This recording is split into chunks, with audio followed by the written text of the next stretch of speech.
This phone is the most affordable Snapdragon 8s Gen 3 you can get right now. Like usually if you pick up phones that have Snapdragon 8s Gen 3, there is Moto H50 Ultra which costs 50,000 rupees. Then there is Realme GT6 which costs 40,999 and Xiaomi 14CV which again cost 40,000 rupees. There was also Poco F6 which launched for 29,999. But now in the Flipkart Big Billion Day, the Poco F6 will go on sale and might go down to 25,000 or even as low as 23,000. This is the lowest price ever. Now we have been using the phone for more than a month now and there are 3 really good things about it and one small teeny tiny thing that you should know before.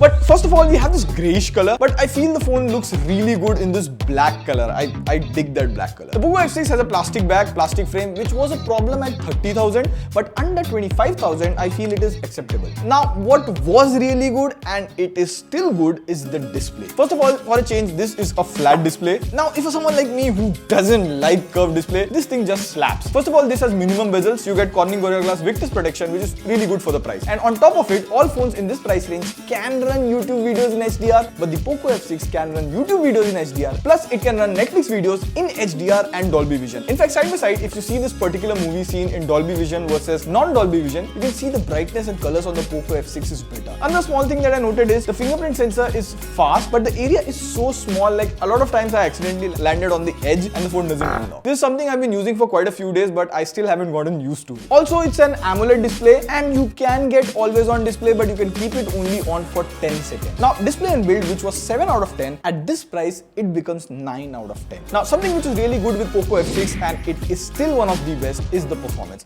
At this price, it becomes the most affordable phone to come with Snapdragon 8s Gen 3. Now, the processor naming scheme is confusing, but 8s Gen 3 is a flagship processor and it sits between 8 Gen 2 and 8 Gen 3. And this phone scores pretty crazy in all benchmarks. You put this against any phone in this price range, its scores are better. Or in fact, with some phones, it is double in Antutu. Now, while we are using the phone received an update, so now you can play BGMI at 90 FPS. However, during my usage, I found that the BGMI at 90 FPS had frame drops, so it is better to play at 60 FPS. There are fewer frame drops and the gameplay is smooth. And when the phone first came out, we did 1 hour battery drain test, and at that time, the battery drain was about 25% for 1 hour. So now, after a lot of months and updates, we tried this thing again. We played BGMI again for half an hour to see what's the battery drain. And if you see, before the battery percentage was around 25%, and after playing it for half an hour, we got 14%.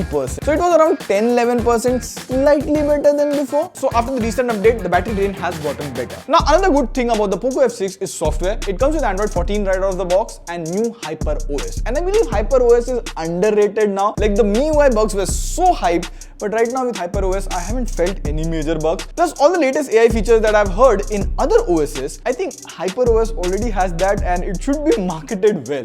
Like most of the AI features in Hyper OS work offline. For example, if I turn off the internet on Oxygen OS, see, you cannot do object eraser. But if I do the same on Poco F6, it does it smoothly and even faster. Rest, I use these gestures quite a lot, like where you can play and pause a video or even just swipe up and continue watching reels. You don't even have to use your hand and comes in very handy when you're having dinner and your hands are oily. Also, previous Xiaomi and Poco phones were infamous for having a virtual proximity sensor. So if you take a lot of calls, the phone would automatically turn on and off weirdly. But this has a physical proximity sensor, so we didn't have any issue while taking calls. Also, for people wondering, you do get MIUI dialer, so when you record a call, there's no announcement. Now, camera is one territory under 25,000, which is dicey. So here you get a 50 megapixel main camera with OIS. Now, if you take normal photos of objects, the photos are sharp, a bit boosted, like proper social media ready. In fact, the other day, Shobik and me went to have cold coffee, and the portrait mode edge detection along with the coffee glass is pretty good. But sometimes, in terms of human skin tone, it tends to make it slightly yellowish. You also get an 8 megapixel ultra wide angle camera, which performs like an 8 megapixel ultra wide angle camera.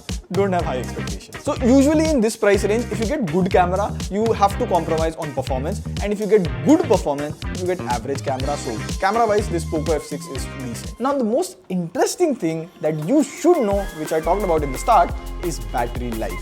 And this you should really know. First of all, you get a 120 watt charger in the box, but the phone charges only at 90 watts. So what are these days? Like, Some brands don't give a charger altogether and ask 2000, 3000 extra, and then some give you extra high wattage charger that you can even charge your phone and your laptop. Now for a 5000 mAh battery in this, the battery life is average. On a medium usage like watching reels, playing 1 hour game, you get 5.5 to 6 hours of screen on time. So for most people, it easily lasts one day. But if I do heavy gaming like 2 to 3 hours, you might have to charge the phone twice a day. Now a lot of you guys were asking about idle battery drain. Like if you keep the phone at night on 5G, how much is the battery drain? Well, I took a screenshot before going to bed and then I took an after. And with always on display on 5G, the battery drain overnight was 3%, which is again fine. See, overall smartphones in India, the 30,000 price point is very hot and competitive. But during sales, all this competition and heat transfers to 25,000. So at this price, if you need flagship performance or basically a gaming phone, and if you can get the Poco F6 around 20 to 23,000 with some card offers, exchange and all of that, I feel with Snapdragon 8s Gen 3, it is a very good phone. Now, this is early pricing reveal. The phone will go on sale on 26 September. So if you want us to do best smartphone under 25,000, let us know.